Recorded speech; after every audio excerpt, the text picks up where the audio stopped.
오늘 하루도 말씀으로 시작해요. 데일리 큐티 나눔 데큐나.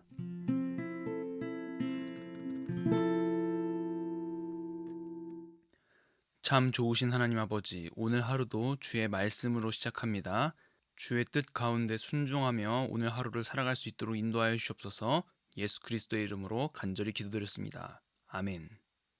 우리가 하나님과 함께 일하는 자로서 너희를 권하노니 하나님의 은혜를 헛되이 받지 말라. 이르시되 내가 은혜 베풀 때에 너에게 듣고 구원의 날에 너를 도왔다 하셨으니 보라, 지금은 은혜 받을 만한 때요, 보라, 지금은 구원의 날이로다. 우리가 이 직분을 비방을 받지 않게 하려고 무엇에든지 아무에게도 거리끼지 않게 하고 오직 모든 일에 하나님의 일꾼으로 자천하여 많이 견디는 것과 환난과 궁핍과 고난과 매맞음과 갇힘과 난동과 수고로움과 자지 못함과 먹지 못함 가운데서도 깨끗함과 지식과 오래 참음과 자비함과 성령의 감화와 거짓이 없는 사랑과 진리의 말씀과 하나님의 능력으로 의의 무기를 좌우해 가지고 영광과 욕됨으로 그러했으며 악한 이름과 아름다운 이름으로 그러했느니라.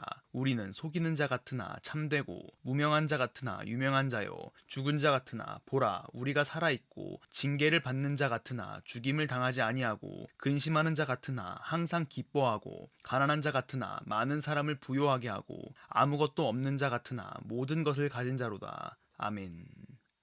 어제 본문을 통하여 우리 모두가 예수 그리스도의 의의 직분, 하나님과 세상 사이를 화목하게 만드는 직분을 받았다는 사실을 나누었습니다. 그런 우리에게 바울은 오늘의 본문을 이렇게 시작합니다. 1절입니다. 우리가 하나님과 함께 일하는 자로서 너희를 권하노니 하나님의 은혜를 헛되이 받지 말라. 아멘. 하나님의 은혜를 헛되이 받지 말라. 하나님께서 우리를 생명으로 건져주셨다는 그 은혜를 기억해야 하는 것입니다. 바울이 그들에게 전했던 복음에 제대로 된 반응을 보여야 하는 것이었죠. 비난하는 게 아니라 말입니다. 바울은 2절에서 이사야 49장 8절의 말씀을 인용합니다. 여호와께서 이같이 이르시되 은혜의 때에 내가 내게 응답하였고 구원의 날에 내가 너를 도왔도다. 내가 장차 너를 보호하여 너를 백성의 언약으로 삼으며 나라를 일으켜 그들에게 그 황무하였던 땅을 기업으로 상속하게 하리라. 하나님께서 그들에게 구원이라는 은혜를 베푸셨다는 거예요. 이스라엘 백성들이 애굽에서 고통스럽게 종살이하고 있을 때 그들의 음성을 들으시고 그들을 이끌어내셨던 분이 바로 하나님이시죠. 그리고 단지 그들을 출애굽한 것으로 끝난 것이 아니라 젖과 꿀이 흐르는 가나안 땅으로 인도해 주시는 분이셨죠. 애굽에서 꺼내줬으니까 잘 살아, 안녕, 이렇게 말하시는 분이 아니라 이스라엘 백성들을 보호하시고 언약 백성으로 만들어 하나님 나라를 이루어 가셨죠. 이런 하나님의 은혜가 동일하게 그들에게 임할 것이며 구원의 날이라는 사실을 선포하는 거예요. 바울은 자신들이 이 복음을 증거하는 직분을 잘 감당하기 위하여 어떻게 살아왔는지 한 구절로 요약합니다. 3절입니다. 우리가 이 직분이 비방을 받지 않게 하려고 무엇에든지 아무에게도 거리끼지 않게 하고. 아멘. 바울은요, 그가 복음을 전하면서 사람들에게 비방을 받지 않기 위해 무슨 일을 하든지 어떤 사람에게든지 거리끼지 않도록 행했습니다. 이게 정말 중요한 거거든요. 아무리 우리가 예수 그리스도께서 하나님이시며 우리 죄를 위하여 죽으시고 다시 살아나셔서 우리의 어두운 죄성이 예수 그리스도의 생명으로 온전히 덮여졌다는 사실을 선포할지라도 우리의 말이 누군가의 마음을 상하게 한다면, 우리의 행동이 누군가에게 피해가 된다면, 우리의 눈빛이 누군가를 경멸한다면, 우리의 삶이 누군가에게 부정적인 영향을 주며 그 사람을 불편하게 만든다면 우리가 전하는 복음이 무슨 설득력이 있겠습니까? 그래서 바울은 제사 음식을 먹는 행위에 대해서도 이렇게 이야기하죠. 고린도전서 8장 13절인데요. 그러므로 만일 음식이 내 형제를 실족하게 한다면 나는 영원히 고기를 먹지 아니하여 내 형제를 실족하지 않게 하리라. 아멘.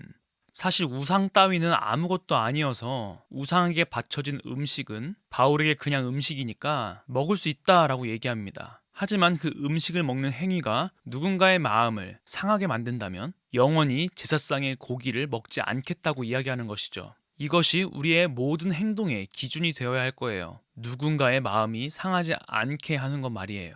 믿지 않는 사람들이 보는 첫 성경책이 바로 우리 자신이 될 수 있다는 생각을 항상 가지고 살아야 합니다. 물론 그렇게 살아가는 것은 쉽지 않지만 말입니다. 저도 매번 넘어지고요. 그러니까 계속 주님을 붙들고 믿음의 친구들과 함께 삶을 나누며 우리의 마음밭을 점검해 나가야겠죠. 바울은 4절에서 오직 모든 일에 하나님의 일꾼으로 자천하여 라고 말하는데요. 자천하다 라는 단어가 잘 와닿지 않죠. 제가 그랬어요. ESV 성경으로 보면요.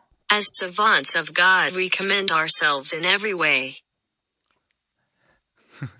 이렇게 번역해 두었어요. 커맨드가 추천하다, 칭찬하다 라는 뜻을 가지고 있는데요. 저는 그 뜻보다 맡기다 라는 뜻이 더 어울리는 것 같더라고요. 왜냐하면 헬라어 단어의 본래 뜻도 함께 두다 라는 뜻을 가지고 있거든요.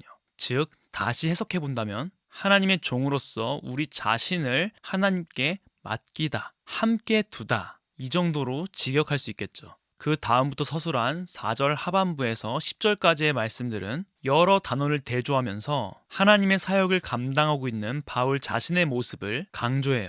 쭉 읽어보기만 해도 바울의 마음이 느껴지실 것입니다. 먼저 4절 하반부에서 8절까지 읽어볼게요. 많이 견디는 것과 환난과 궁핍과 고난과 매 맞음과 갇힘과 난동과 수고로움과 자지 못함과 먹지 못함 가운데서도 깨끗함과 지식과 오래 참음과 자비함과 성령의 감화와 거짓이 없는 사랑과 진리의 말씀과 하나님의 능력으로 의의 무기를 좌우에 가두고 영광과 욕됨으로 그러했으며 악한 이름과 아름다운 이름으로 그러했느니라. 아멘. 진리의 말씀과 하나님의 능력을 의의 무기로 좌우에 가지고 나갔음을 이야기합니다. 말씀의 검을 가지고 하나님의 전지전능함을 방패로 삼은 자에게 무엇이 두려울까요?